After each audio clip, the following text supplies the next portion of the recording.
thank you guys for being here. It is an honor. It's a pleasure to have you guys here. I feel blessed. My wife and my parents are here, friends, and it truly is a pleasure to be here with you guys. But I want to start today with a story. I want to I want to take you back in time. The year is 1501, and one of the greatest Renaissance sculptors is alive, creating one of the world's greatest sculptures. That person is Michelangelo. That sculpture is the David. We still revere it as one of the world's top sculptures. And at that time, the people that were around him recognized the brilliance of that sculpture, and they asked Michelangelo, how did you do it? Like, how were you able to create this masterpiece? And I just kind of stepped into that room when they're asking him, just imagining David, imagining the people, imagining Michelangelo, and them asking, how did you create this masterpiece?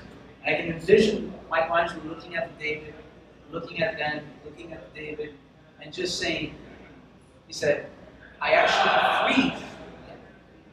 I saw him in the marble, and I removed everything that wasn't David. I want you to think about that for a second. Think about the power in that. I removed everything that wasn't the David. Now, if you consider that a masterpiece like the David was created by removing, think about what our culture says about us being worthy, about us being enough, about us achieving, about us, just name it, on and on and on and on, right? What do they say? You need more in order to be worthy. You need to achieve it. Reach out for this, because if not, you don't matter in this world, right? If you look at what society says, it's more, more, more. Accumulate, add, add, add. Who's ever felt that game of just adding and adding and adding? Yeah, right? Who's ever felt that pressure of putting on those things? I had a client of mine share when she lived in New York. Every time you would go out, you would put all these coats on. We were going through some meditation, and the way she referred to it after we talked about some of the meditation was like, I feel like I'm back in New York and I've just taken out all those jackets. Now, we're in Miami and it broke 60 today, right? So I know you can relate, because for us, if it breaks 70, you know, the leather comes on, the boots come on, right? It's cool, you can do that. If it breaks 70, right? Everywhere else in the world, it's not acceptable except here, right? But you understand, if you're wearing a heavy coat, you take it off, you feel that tension coming off. And what I'd like to have you get from this presentation, get out of this talk by the time we're done, is I want you to be able to take with that the chisel and the hammer and become the sculptor of your life. I want you to start removing all those things that are blocking you, the masterpiece. Does that sound like something that you'd be up for? Yeah. So I want to take you a little journey, and I want to take you on my sculpting journey. You see, ever since I was a kid, I played all different types of sports. In high school, I was in a school where I was one of two guys in the classroom. Right? All the rest were girls. Pretty good odds, right? That being said, it was like an advanced group. And everybody knew what they wanted to do, and had these grand visions. And I knew what I wanted to do, but it was so different than everybody else. Everybody else wanted to be a lawyer. Everybody else wanted to be a doctor, a teacher, a writer. Stuff that you can go to college and just like plug into the matrix, and you come out at the other end with a program and you know what that is. Have you ever got, sure we have teachers, lawyers, nothing wrong with that. But I knew that wasn't me. I knew that there was something more that I wanted to create. And as an athlete, I was what you would call the jack of all trades and the master of none. Anyone ever heard that phrase, right? Jack of all trades, master of none. That means you're not the star, but you're good enough to be there. You're good enough to be there and contribute enough to be part of the team. Some areas I was better. In running, I was much better. But in general, I was never that standout star. I always had to work hard, and as a result, I was always looking for a way to get the edge so that I can keep up with them and hopefully get a little bit closer to the guys at the top. Well, that set me on a pursuit, a passion of performance, and that started with exercise, that went into nutrition. In college, I studied exercise physiology, exercise science, and I went into nutrition. I got my master's in physical therapy. I went deeper and deeper. I knew what I wanted to create. I wanted to create an opportunity. I wanted to create a business that basically served people and allowed them to operate at their best. It started off from a performance level and then evolved from there. As time went on, I got married, right? I got married to my wife, and priorities shifted, right? Angie talked about me climbing mountains and doing some surfing in hurricanes and skating in hurricanes. By the way, that was with my dad. He led that. That wasn't me. So the reason I share that with you is because things were progressing well. We opened up a facility, my wife and I. We started hiring trainers. We started helping more and more people. And it seemed like, hey, everything is going your way. Everything that you had set out to do, to accomplish, to add on, was on target. Your worth was being put right there. But something happened. Something happened that from the outside makes absolutely no sense. How many of you ever went out and went to go achieve something, and when you got there, you had that feeling of, is that all there is? That feeling of pushing, and wow, that's it? I thought there was going to be a little bit more. I wanted a little bit more. It didn't kind of hit me the way I wanted it to. Well, that's what I felt. And here's what makes it worse. I felt imprisoned by it. Because we're talking about being here in ManTalks and being a little bit more vulnerable, right? Can I be vulnerable with you? Yes. Right? I'm in a position where the business is growing.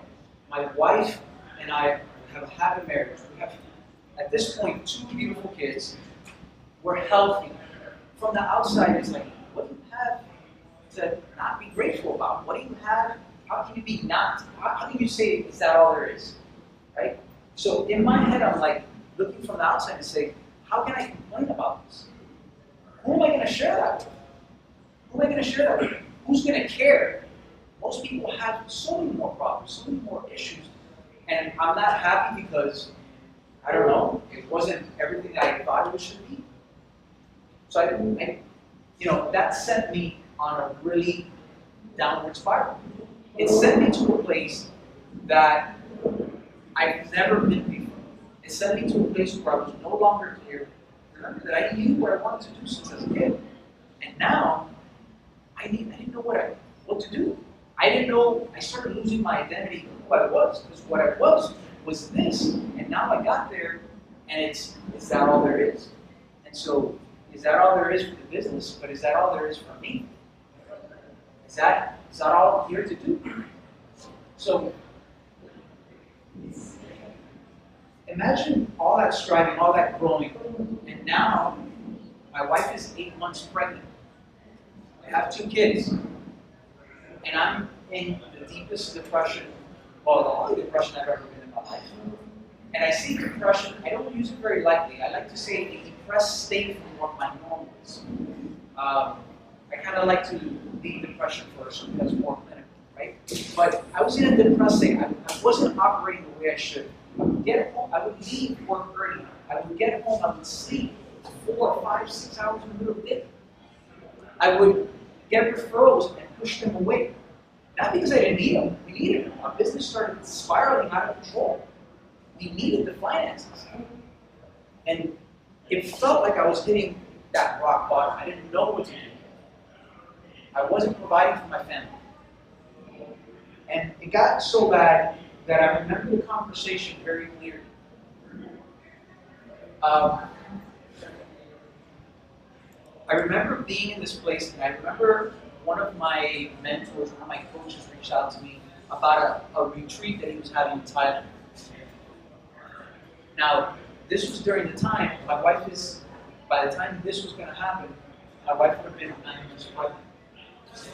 We didn't have the money. In fact, we were struggling to pay our bills. This was not a cheap retreat.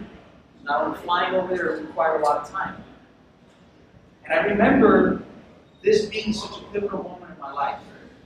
And it came from one of my greatest heroes, and she's right here. And she said something that I'll never forget.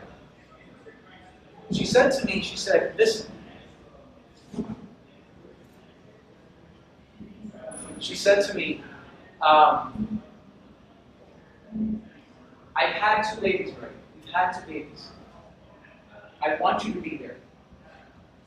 But what I want more is for you to be there for us. I want you to provide for us. I want you to have that life, that spirit that I know you to have, that you've lost somewhere. That's the man that I need. That's the family, or that's the man our family needs. This baby is coming. This is our 3rd one. And we cannot not have it. And she said to me,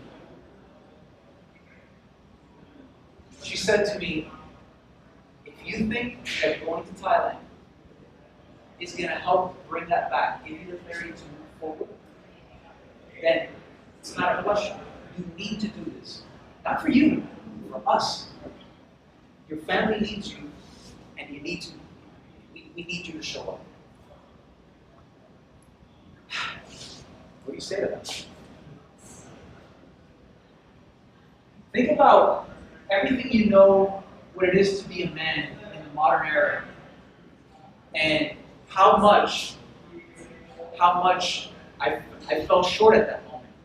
I wasn't providing the safety, I wasn't providing financially, I wasn't providing the emotional support for my wife and my kids. And for her to have that courage, for her to have, and I say courage, right? Because think about, courage is not a lack of fear. Courage is acting in the presence of fear. Do you think that there was fear of her not having me there when she was going to go into labor? Yeah, of course. Those of you who ever, raise your hand if you had kids. Alright? If you've ever been in labor, it's intense. Okay? You want people there that are going to support you. Right? So, I went to Thailand. Right? I was gone for 12 days. 12 days I was gone. And over there, the sculpting began.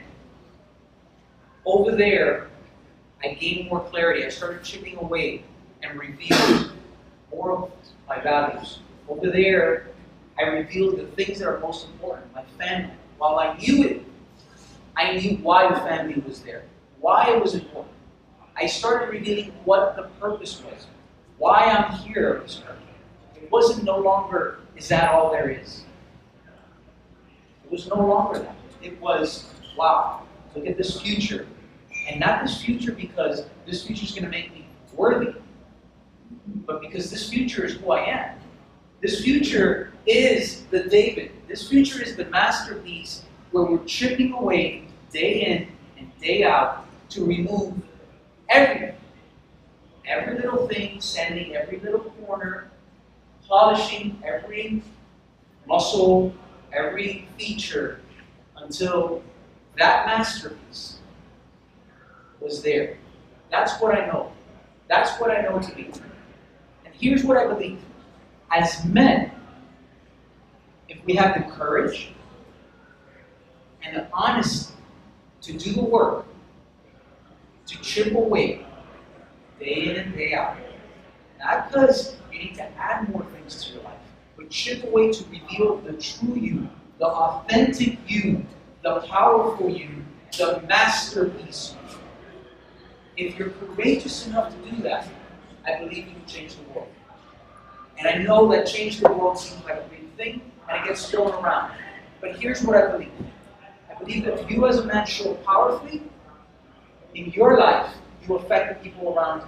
If you show up powerfully in your family, you affect your family, your kids, the people around you. If you affect your family, you affect your community. If you affect your community, you essentially start creating that ripple effect that's going to affect the world.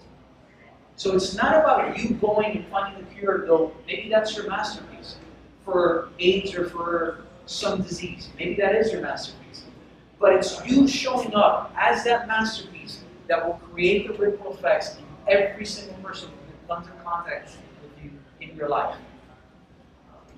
So my invitation to you today is to take up that chisel, take up that hammer, and start chipping away. Inch by inch, a little at a time, removing everything that is not you, that authentic you, that true you, and show up as that masterpiece. Okay?